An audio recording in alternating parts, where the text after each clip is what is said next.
एक संत रहे प्रियदास जी, जो कि ब्रज परिक्रमा करते थे। ब्रज परिक्रमा करते थे और हम सबका किसी कुछ ना कुछ मतलब स्पेशलिटी होता है। किसी को डांस अच्छा आता है, किसी को सिंगिंग अच्छा आता है, कोई पढ़ाई में अच्छा होता है, कोई भगवत गीता करता है, कोई भक्तमाल करता है, कोई भागवतम करता है, किसी को सब कुछ आता है। तो इनका जो स्पेशलिटी जो था प्रियादास जी का, भक्तमाल ग्रंथ, वो भक्तमाल ग्रंथ का टीका लिखे थे। एंड पूरे व्रज में पूरे जहां भी उनको जाने का समय मिलता था, जहां भी वो जाते थे, वहां जाकर वो भक्तमाल की कथा करते थे। ब्रज परिक्रमा करके एक स्थान पे आए थे वो, वहां पे एक मंदिर में वो वास किए। एंड वहां उनका नित्य का नियम है। नित्य का क्या नियम है? भगवान का सेवा करना और भक्तमाल का सेवा करना। जो भक्त होता है सिर्फ भगवान का सेवा करके हाथ ऐसे करके सो नहीं जाता है, उसको भक्त की भी सेवा करनी पड़ती है। और भक्त तो डायरेक्ट है नहीं कि हम उनको सेवा कर सके, तो हम किस चीज की सेवा करते हैं? उनकी वाणी सेवा करते हैं। हमको बपू सेवा नहीं मिलती है। बपू सेवा और वाणी सेवा में क्या फर्क है, किसी को पता है? पता है तो चैट में लिख लीजिए, मैं बता भी देती हूँ। बपू सेवा मतलब होता है शरीर की सेवा, जैसे कि श्रृंगार कर देना, चरण दबा देना, खाना खिला देना, जो हम डायरेक्टली आकर सेवा करते हैं, शरीर की सेवा करते हैं, वो है बपू सेवा। और वाणी सेवा क्या होती है? गुरु के, वैष्णव की, भगवान की आज्ञा पालन करना। वो जो चीज बोलते हैं उस चीज को नियम निष्ठा के साथ करना, उनके नाम का प्रचार करना, ये होता है वाणी सेवा। तो प्रियादास जी क्या कर रहे थे उस वक्त? वाणी सेवा कर रहे थे। एंड पहले भी मैंने बताया था, सभी संत ये बताते हैं कि भक्तमाल ग्रंथ श्रीमद् भागवत गीता से ना श्रीमद् भागवतम से, किसी भी ग्रंथ से बिल्कुल भी कम नहीं है, बल्कि भगवान को अपने नाम से ज्यादा सुनना पसंद है भक्त का नाम। तो वो रोज उस मंदिर में भक्तमाल की कथा करते थे, भगवान की सेवा करते थे, आनंद से उनका दिन बीत रहा था।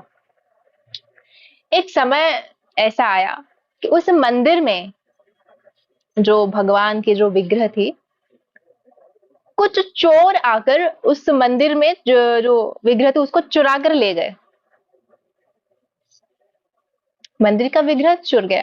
अच्छा, उस वक्त तो हुआ हुआ। अभी मुझे ये बताइए, आपके घर में, मेरे घर में, किसी के घर में अगर हमारा इस सेवित विग्रह लड्डू गोपाल जी, राधा कृष्ण, जो भी हम सेवा करते हैं, वो अगर चुर जाएं, बुरा तो सबको लगेगा, पर कितना बुरा लगेगा, कितना दुख होगा? 1 दिन, 2 दिन, 3 दिन, 5 दिन, 10 दिन, उसके बाद ठीक है कोई नहीं, भगवान का तो जाने का मन था, वो चले गए, दोबारा ले आते हैं, कुछ और ले आते हैं। दुख अवश्य होगा, किंतु उतना दुख नहीं होगा जितना कि यहाँ पे प्रियादास जी को हुआ था, जबकि वो उनके स्वयं के सेवित विग्रह नहीं थे। देखो, हमेशा मैं बताती हूँ हर क्लास में, भक्त और भगवान एक दूसरे से बिल्कुल भी अलग नहीं है। दोनों के अंदर एक कॉर्ड कनेक्शन होता है। कॉर्ड कनेक्शन में थोड़ा सा टर्म्स अलग अलग यूज कर रही हूँ, क्योंकि ये जो वर्ड है ना, ये बहुत हायर साइंस वाला, higher psychology and higher astrology वाला वर्ड है। इस चीज को अगर आप समझ गए ना, तो फिर आप आगे जाकर इस चीज में ऐसे एक्सपर्ट बन जाओगे कि कोई भी आकर आपको चैलेंज नहीं करेगा कि आप मेरे से शास्त्रार्थ कर दो और मैं आपको हरा देता हूं, अगर आप इन टर्म्स को समझ जाते हो। क्योंकि मैं हमेशा बोलती हूँ, क्योंकि श्री जी की कृपा से साइंस बैकग्राउंड से हूं, तो शास्त्रों को भी साइंस के तरीके से मैं समझाती हूँ, तो आप भी उसी हिसाब से समझने के प्रयास करें। क्योंकि आज के जनरेशन में, जो युवा पीढ़ी में है लोग जितना है, वो ऐसे शास्त्रों को तोड़ मरोड़ कर रखे हैं, ऐसे उस चीज को गोल गोल करके घुमा कर फेंक देते हैं कि उनके लिए शास्त्रों का कोई मतलब है नहीं, भक्तमाल, भगवत गीता, श्रीमद् भागवत का कोई मतलब है नहीं। अगर आप पढ़े लिखे हो, साइंस साइकोलॉजिकल टर्म्स को यूज करके अपने शास्त्रों को प्रेजेंट कर सकते हो, तो फिर यूथ्स भी जो बैठे हैं बहुत बहुत ज्यादा वो होके, आप उनको भी समझा सकते हो। तो इस चीज को याद, कॉर्ड कनेक्शन, ये चीज मैंने क्यों याद किया, क्यों बताया आपको? देखो, इसका एक फॉर्मूला होता है। जब भी हम किसी से बात करते हैं, कुछ समय के लिए भी क्यों ना हो, अगर मैं अभी आप लोगों से बात कर रहा हूं 1 घंटा 1.5 घंटा, अगर मैं आपको क्लास दे रही हूं, तो आपके साथ मेरा एक कॉर्ड कनेक्शन है। शास्त्रों को जो पढ़े हैं वो पूर्व जन्मों को जानते हैं, पूर्व जन्मों को जानते हैं मतलब शास्त्रों को पढ़े हैं या फिर शास्त्रों को मानते हैं। कॉर्ड कनेक्शन ऐसा एक चीज है, जब दो व्यक्ति आपस में मिलते हैं, दो या दो से अधिक व्यक्ति आपस में मिलते हैं, कुछ बातचीत करते हैं, अपना कुछ भाव या इमोशंस या कुछ भी एक्सचेंज करते हैं, एनर्जी एक्सचेंज करते हैं, तो उन दोनों में एक कॉर्ड कनेक्शन बन जाता है। ये इंसानों में होता है, तो क्या वो भगवान और भक्त में नहीं होता है? कॉर्ड कनेक्शन तब स्ट्रांग हो जाता है जब सामने वाले के साथ हम बहुत ज्यादा स्ट्रांग रिलेशनशिप में आ जाते हैं, जैसे कि पति पत्नी का सबसे हायर स्ट्रांग जो हायर कॉर्ड जो कनेक्ट हो जाता है। माता माता पिता का भी होता है, माँ बेटी का भी होता है, माँ बेटा का भी होता है, बाप बेटी का होता है, बाप बेटा का भी होता है, सास बहू सबका होता है, परंतु सबसे डीप जो कनेक्ट होता है वो पति पत्नी का होता है। क्यों होता है? क्योंकि बहुत लाइफ से आता है। माँ और बेटा या फिर बाप बेटे जो भी संसार के रिलेशन है, वो पूर्व जन्म में आप उनको नहीं जानते थे, कुछ भी हो सकते हैं, परंतु पति पत्नी का रिलेशन ऐसा होता है जो आप जन्मों से ला रहे हो, उसी कॉर्ड को कनेक्ट करके। वैसे ही उससे भी श्रेष्ठ उससे भी श्रेष्ठ रिलेशन है भगवान और भक्त का। जो भगवान के शुद्ध भक्त होते हैं उनका कॉर्ड भगवान के साथ कनेक्ट होता है। और जब जब भगवान अपना लीला दिखाना चाहें, जब जब अपने भक्तों के नाम को रोशन करना चाहें, तब तब भगवान अपने भक्त को एक नहीं एकाधिक बार इस दुखालय में जन्म देते हैं और उनके साथ उनके भक्त का जो कॉर्ड कनेक्शन है उसका रूप देते हैं। कॉर्ड कनेक्शन को भी मैं शास्त्रीय भाषा में अगर समझाऊं, संबंध, दृढ़ संबंध, जो संबंध कभी तोड़ा नहीं जा सकता। तो प्रियादास जी, आप जानते हैं उनकी व्याख्या मैंने बहुत अल्प शब्द में किया। वो भगवान के बहुत बड़े भक्त रहे और उनका कॉर्ड भगवान के साथ कनेक्ट था। जैसे कि हमारे अपनों को तकलीफ होता है, हमारा दिल दुखता है, हमारे माता पिता भाई बहन पति पत्नी बच्चे अगर खो जाएं कहीं, तो जब तक वो नहीं मिलता है, जब तक वो नहीं मिलते, हम कुछ कर नहीं सकते, कुछ नहीं कर सकते। किसके साथ ऐसा हुआ है तो आप एक्सपीरियंस नहीं बताइए मत, बस सोचिए क्या हुआ था उस वक्त। ऐसा अगर किसी के साथ हुआ है तो, या फिर चलो मतलब खो जाने की तो बात अलग है, आपको ऐसी कुछ चीज गलत लग गई हो, कुछ ज्यादा ही आपको तकलीफ हुआ हो उस वक्त, या आपको भोजन करने का, पानी पीने का, अपनी जो हॉबीज है वो करने का, या फिर अपने वर्क प्लेस में जाने का मन करता है? नहीं करता है। साइंटिफिक रीजन भी है उसका, वही माइंड, सबकॉन्शियस माइंड। चलो उसको उतना ज्यादा लंबा नहीं करती हूँ, बट सबसे ज्यादा तकलीफ तब होती है कुछ अगर हमारे साथ हुआ है तो चलो वो 1 घंटा 2 घंटा 10 घंटे या फिर 2 दिन के बाद वो ठीक हो जाता है। कोई अपना जब खो जाए और वो मिले ही ना, तब तो गया। अरे यार, मेरा बेटा कब वापस आएगा, मेरे पति कब वापस आएंगे, मेरी पत्नी कब वापस आएगी, क्योंकि कॉर्ड कनेक्शन है इतना स्ट्रॉन्ग अपनों के साथ। अगर हमारा कॉर्ड कनेक्शन, हमारा संबंध मटेरियल लोगों के साथ इतना स्ट्रॉन्ग है, तो सोचो जब भगवान अपना कॉर्ड कनेक्शन करते हैं, अपना संबंध बनाते हैं अपने भक्तों के साथ, वो संबंध कितना दृढ़ होगा।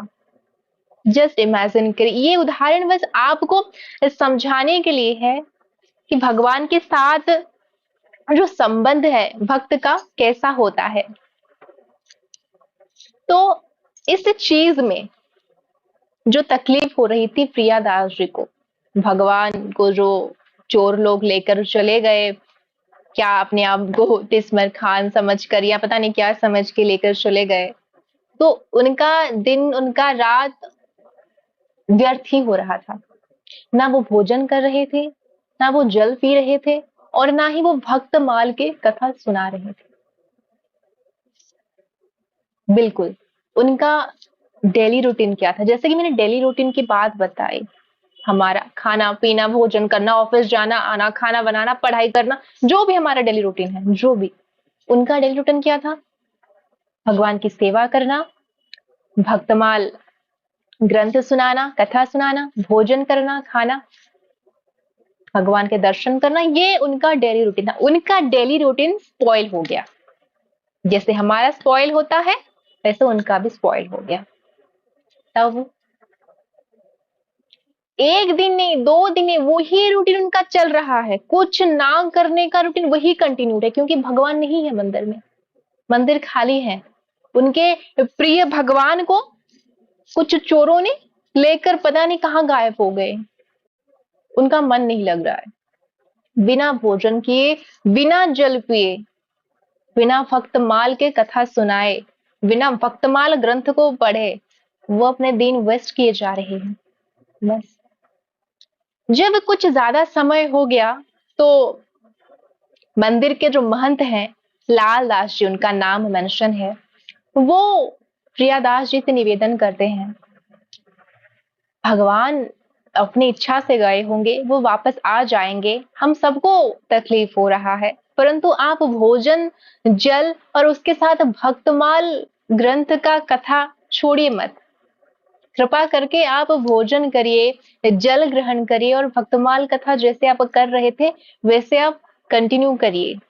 लाल दास जी जो महंत थे वो निवेदन कर रहे थे प्रियादास जी को। फिर प्रियादास जी ने बोला, नहीं, मेरा बिल्कुल भी आग्रह नहीं है, मेरा बिल्कुल भी इच्छा नहीं है, जब तक मेरे प्रभु, जब तक मेरे कृष्ण, जब तक मेरे राधा माधव जब तक मुझे मिलते नहीं है, जब तक वो मंदिर में वापस नहीं आते, तब तक ना मैं भोजन करूंगा और ना जल पीऊंगा और ना ही भक्तमाल ग्रंथ का सेवा करूंगा और ना ही भक्तमाल का कथा करूंगा, ना भक्तमाल पढ़ूंगा और ना ही भक्तमाल सुनाऊंगा। उनके डेली रूटीन में लग गया फुल स्टॉप, फुल स्टॉप।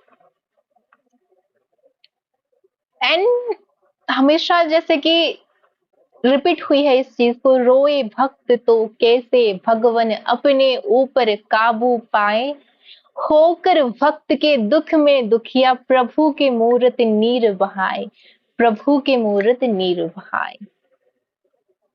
रखे भक्त का मान वो भक्त प्रिय भगवान। भगवान क्या है, भगवान भक्त प्रिय है, भगवान भक्त वत्सल है, भगवान कृपा निधि है, वो भक्तों के भगवान है।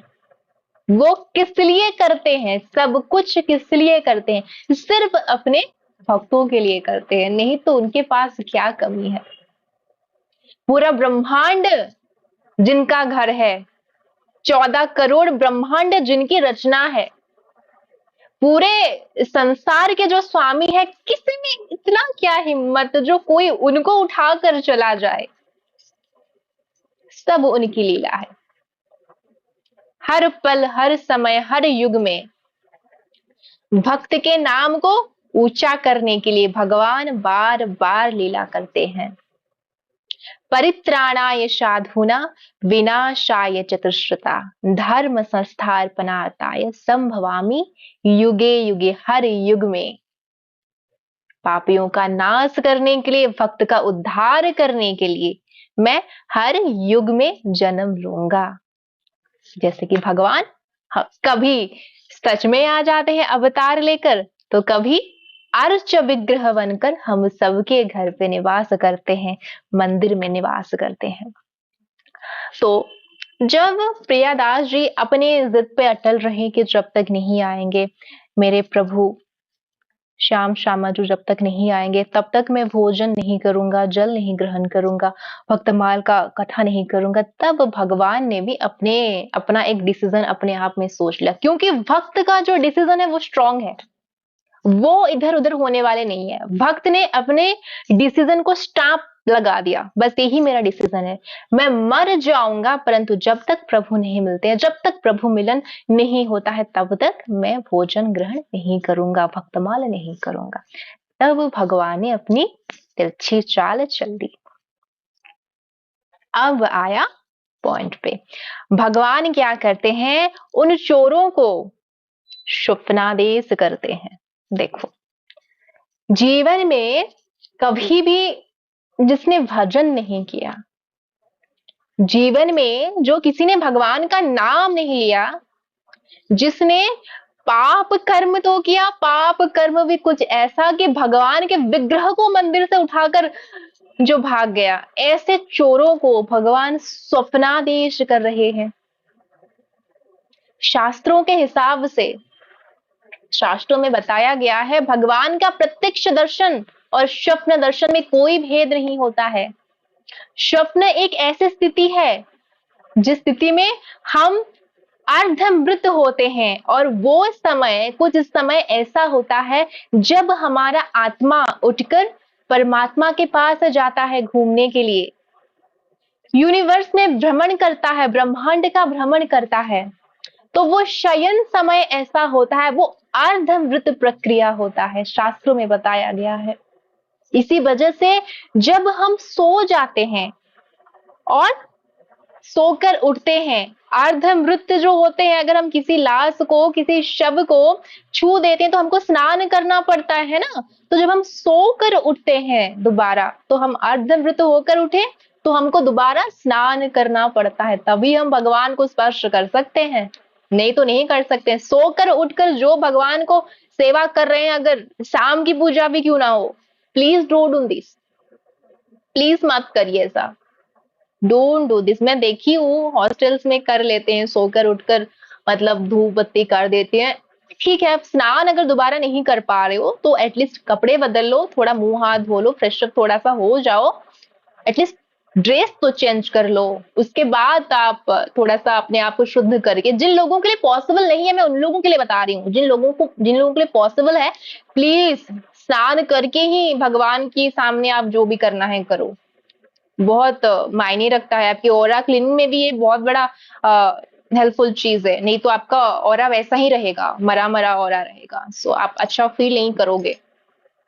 तो वो अर्धमृत अवस्था में जब हम भगवान का साक्षात्कार कर लेते हैं, भगवान हमारे स्वप्न में आ जाते हैं। किन किन के स्वप्न में भगवान आए हैं आज मुझे मत बताइए, बताने की चीज भी नहीं है, ये अपने आप जानकर अपने आप खुश होने की चीज, प्लीज किसी को मत बताना। अगर आपके स्वप्न में भगवान आ गए ना, तो पहले तो सुबह उठकर अच्छे से स्माइल करना, अच्छे से स्माइल करना, भगवान को 3-4 ग्रेटिट्यूड देना, भगवान को धन्यवाद देना, थैंक यू, आप मुझे कुछ बताने के लिए हो, समझाने के लिए हो, कुछ वार्निंग देने के लिए हो, या फिर अच्छे में हो या बुरे में, कैसे भी आए हो, थैंक यू सो मच, आपने मुझे एक नई सुबह दिया, उसके लिए थैंक यू।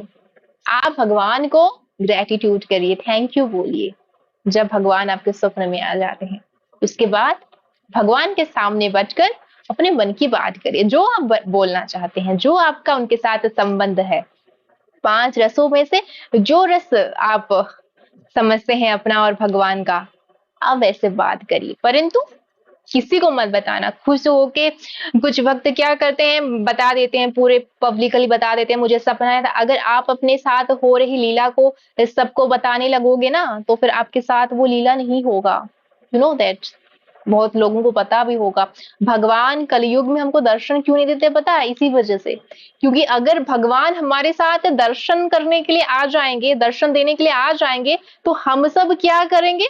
उनको प्रणाम बाद में करेंगे, उनके चरण बाद में छुएंगे, पहले क्या करेंगे? पहले सेल्फी लेंगे, याद ना सबको? कहाँ है फोन, कहाँ है भगवान? 1 मिनट 1 सेकंड, पता नहीं आप कितना कितने समय के लिए आए हो, सेल्फी एक ले लेते हैं। हाँ बिल्कुल वही है, कलयुगी प्राणी है हम लोग। मतलब भगवान आपको मिले हैं, खुश होना, आपका भाव प्रकट करना वो बात की बात है, परंतु आपको लोगों को जरूर दिखाना है कि भगवान मेरे साथ बात करने के लिए आए हैं, भगवान आज मुझे दर्शन दिए हैं। आज के जनरेशन की प्रॉब्लम ही यही है, हम अपनी खुशी से ज्यादा खुश नहीं होते हैं, दूसरों को जलस करके ज्यादा खुश हो जाते हैं, दूसरों को दुख देके ज्यादा खुश हो जाते हैं। उसके बाद क्या होता है? फॉल डाउन, सिंपल सी चीज है। लोगों की बुरी नजर लगती है, लोगों की हाय लग जाती है, पता नहीं क्या क्या हो जाता है, उसके बाद सडनली हो जाता है फॉल डाउन। तो अपनी भक्ति, अपने स्वप्न में भगवान का दर्शन कभी किसी को मत बताना। वापस आते हैं अगेन उसी टॉपिक में। तो उन चोरों के स्वप्न में भगवान आए और चोरों को क्या किए? दर्शन दिए। क्या बताए? कुछ अच्छी अच्छी बात करने के लिए नहीं आए थे वो, कुछ अच्छी अच्छी बात करने के लिए नहीं आए थे, हाथ में डंडा पकड़कर उनको वार्निंग देने के लिए आए थे। चोरों को बोल रहे हैं कि तुम्हारे वजह से मेरा भक्त दुखी है, तुम लोगों के वजह से मेरा भक्त दुखी है, वो भोजन छोड़ा हुआ है, वो जल छोड़ा हुआ है, वो भक्तमाल का कथा छोड़ा हुआ है, और तुम लोग यहाँ पर आराम से सो रहे हो। अगर तुम लोग अपना सदगति चाहते हो, अगर तुम लोग अपना कुछ बुरा नहीं चाहते हो, अगर तुम लोग कष्ट नहीं चाहते हो, तो फिर जहां से मुझे लाया था वहां वापस रख कर आओ। भगवान चोरों के स्वप्न में गए। श्री राधे राकेश राय कौन है?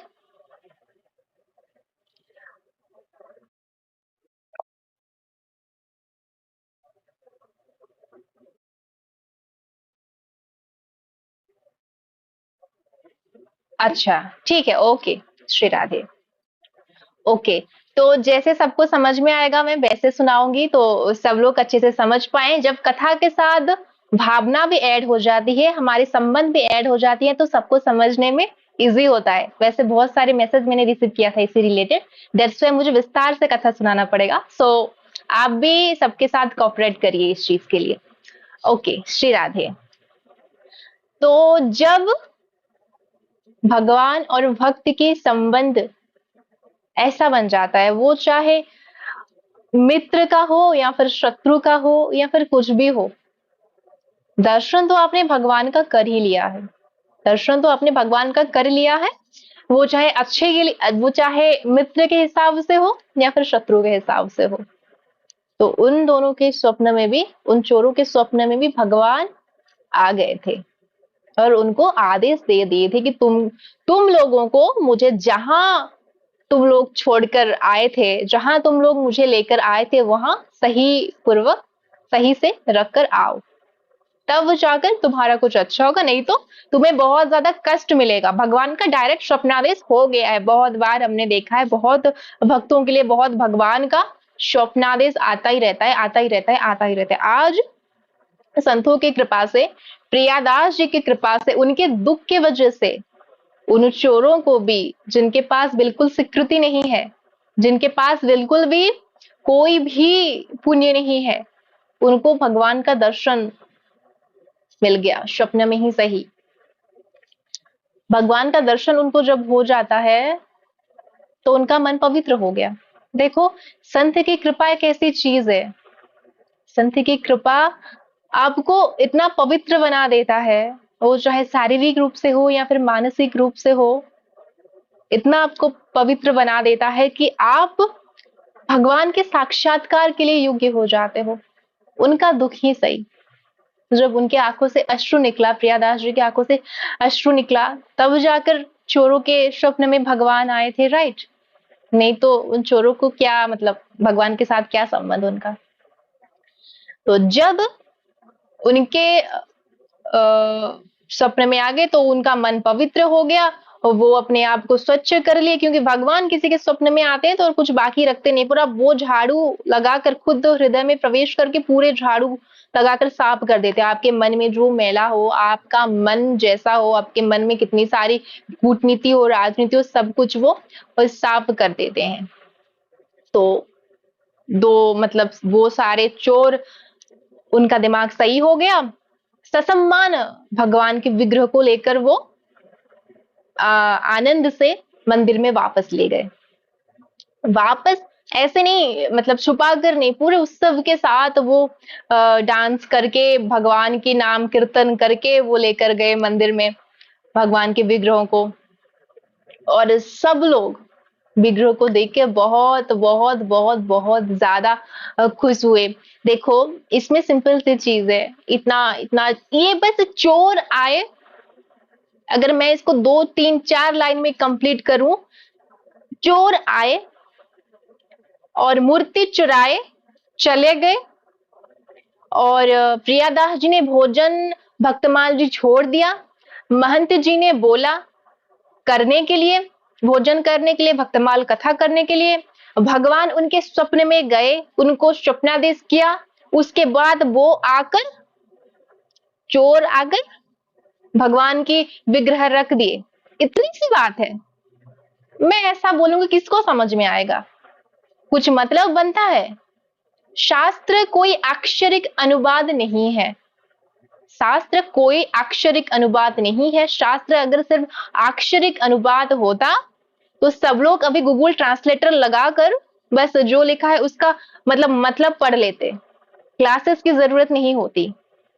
शास्त्र का मतलब है भक्त भगवान का भाव, भगवान का जो भाव है वो प्रकट करना और सामने वाले को समझाना। ठीक है, तो इतनी सी बात है। इस चीज में हम ये सारी चीज को इसीलिए समझें ताकि हमको पता चले कि भक्त और भगवान का संबंध कैसा होता है। मुझे नहीं पता यहाँ पे कौन है, किस भाव के साथ भगवान को श्रवण कर रहे हैं।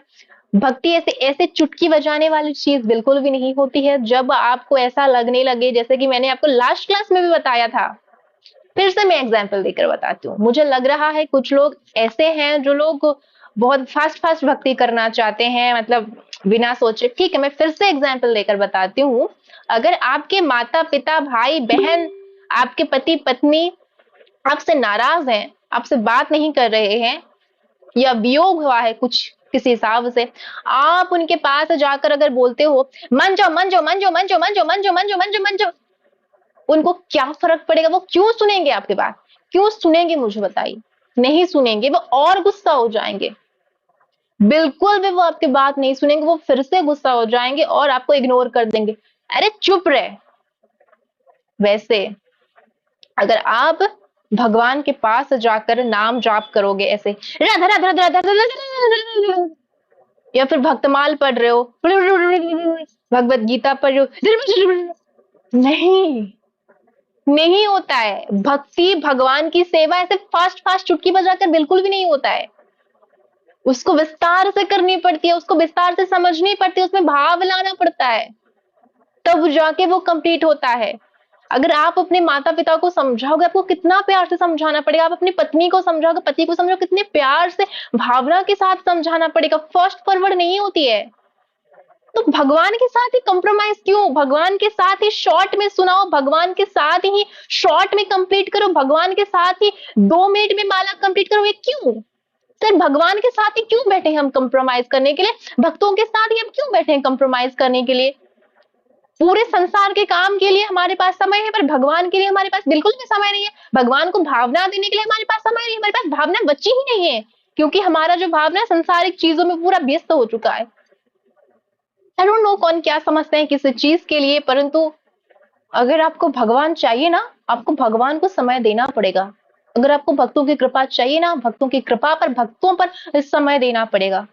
आप अपना, भगवान कहते हैं आप मुझे अपना समय दो, मैं आपका समय बदल दूंगा। और अगर आपने अपना समय ही नहीं दिया तो आपके पास भगवान का क्या रहा जो आपका वो बदलेंगे?